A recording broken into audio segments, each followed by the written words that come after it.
Yes, given congregation. I'm on jw.org at the moment. Find a meeting. Okay. I was wondering if it's possible to help. I was given a copy of your book, Enjoy Life Forever. I found it interesting, but when I did go to church, which was many years ago, some of the teachings were different. So I'm a bit puzzled about that. Okay. I was wondering if somebody could please help me.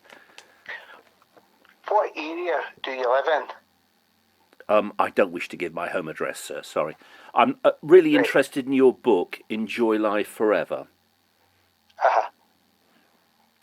Could somebody help?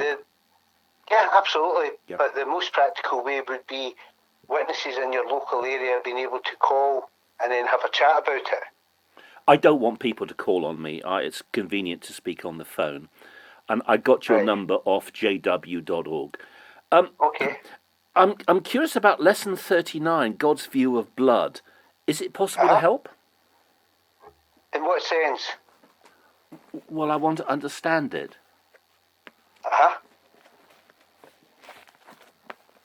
So what question do you have about it, if you don't mind me asking? Right. Do you mind if I read paragraph 1? Go on. Yeah. Jehovah... Sorry. Because I'm in my workplace at the moment, but I'm just finishing, so... Okay. Right. It says, Jehovah told his worshippers in Bible times, the life of every sort of flesh is its blood. Leviticus 17:14. To Jehovah, blood represents life. Since life is sacred or holy, a gift from God, blood is also sacred. It talks about people being cut off at the end of Leviticus 17:14, but that's explained in the very next verse, that this was just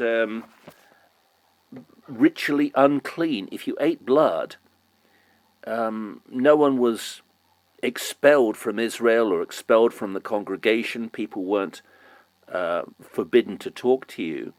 All that happened was you had to have a ceremonial washing. In the next verse, verse 15, you washed your body ceremonially in water, and you washed your clothes, and then you were ritually clean, and you came back into the camp. Do you mind if I read it from verse 13 to 15, please? Yes, go on. Whatever man of the children of Israel, or of the strangers who dwell among you, who hunts and catches any animal or bird that may be eaten, he shall pour out its blood and cover it with dust. Verse 14, for it is the life of all flesh, its blood sustains its life. Therefore I said to the children of Israel, you shall not eat the blood of any flesh, for the life of all flesh is its blood.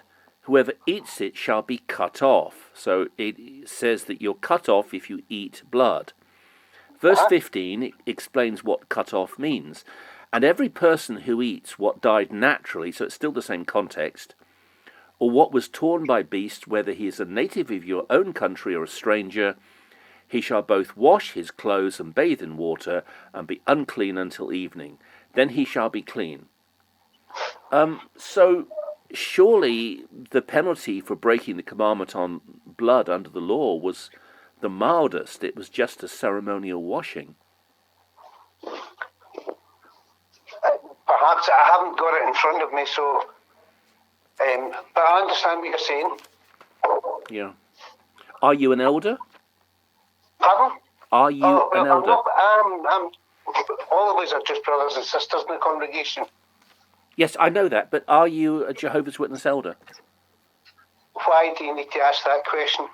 Well, because Jehovah's Witness elders ensure that members of the congregation do not take blood, which could result in somebody's death. Well, see any choice that I would make with regard to blood? That would be my personal choice. Sorry, could you say that again, please? Thank you. I'm saying any choice that I would make would be a personal choice, based on what I understand from God's word. I understand that, but you enforce the no blood policy if you are an elder, the elders in the congregation of Jehovah's Witnesses, am I correct in assuming that they will disfellowship? I don't think that you're actually wanting to ask me a question. I think you're actually just wanting to bring up an objection, and obviously you don't like the perhaps that aspect or any other, or perhaps other aspects of what Jehovah's Witnesses believe or don't believe. So I can't really say that your inquiry is genuine. You don't know me. No, and you don't know me either. No, but are you you are a Jehovah's Witness elder? I am not prepared to tell you. You're not prepared to tell me where you live. You haven't told me what your name is. My name is Robert. I would have been more than happy to get one of Jehovah's Witnesses from your local area and arrange for them to call.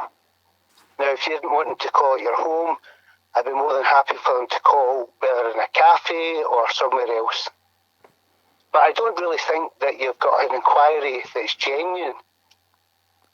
I think you're looking to pick on a point such as Leviticus chapter 17, where you want to bear an argument. Now, with regard to the abstaining from blood, it was repeated before the law, it was repeated in the law, and it was repeated in Acts chapter 15 to the Christian congregation.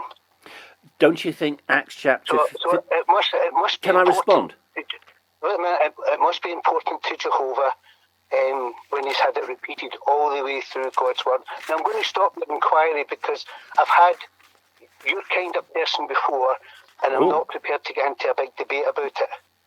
Well, is that because you can't win? Right.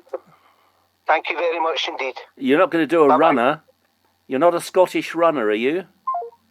He is. He's a Scottish runner. Well, it's a shame I never got into Acts chapter 15. I wanted to go to Deuteronomy 14:21. You shall not eat anything that dies of itself. You may give it to the alien who is within your gates, and he may eat it. Or you may sell it to a foreigner. For you are a holy people to the Lord your God. Now, it says that if anything dies of itself, or it's killed by another animal, obviously it hasn't been drained of blood, it will have blood in it. And yet you're allowed to sell that or give that to the foreigner who lives amongst you, and the foreigner can eat it. So in Deuteronomy 14:21, God himself gives provision for the eating of blood. Nobody, and I wasn't able to get through to him on this, but nobody was disfellowshipped in Bible time. Nobody was excluded from Israel for eating blood. If you broke the law on blood, you just had to have a ceremonial washing, and you washed your body and you washed your clothes in a ceremonial washing place called a mikveh. That was it. Acts 15 is cultural. You had Gentiles who came into the church, and some of the practices they had, the Jews found offensive. So this is not saying that God forbids the eating of blood. It was just a cultural practice, so that certain things that the Gentiles did would not be offensive to the Jews. But, this is the trouble with Jehovah's Witnesses. They always are aggressive in wanting to pass your details on to somebody else. Everyone wants to... It's like pass the parcel, that children's game. Everyone wants to pass your details on to somebody else. Nobody really wants to talk to you. And they hang up pretty quickly, having told you they know all about you and your motives, and that you don't have the right attitude, or, you don't agree with what they do. Bear in mind, Jehovah's Witnesses have killed a minimum of about 50 to 60,000 people due to their blood transfusion policy since 1945. 50 to 60,000 minimum. Now, that's disgraceful. And it's disgraceful that they are quite willing to kill people.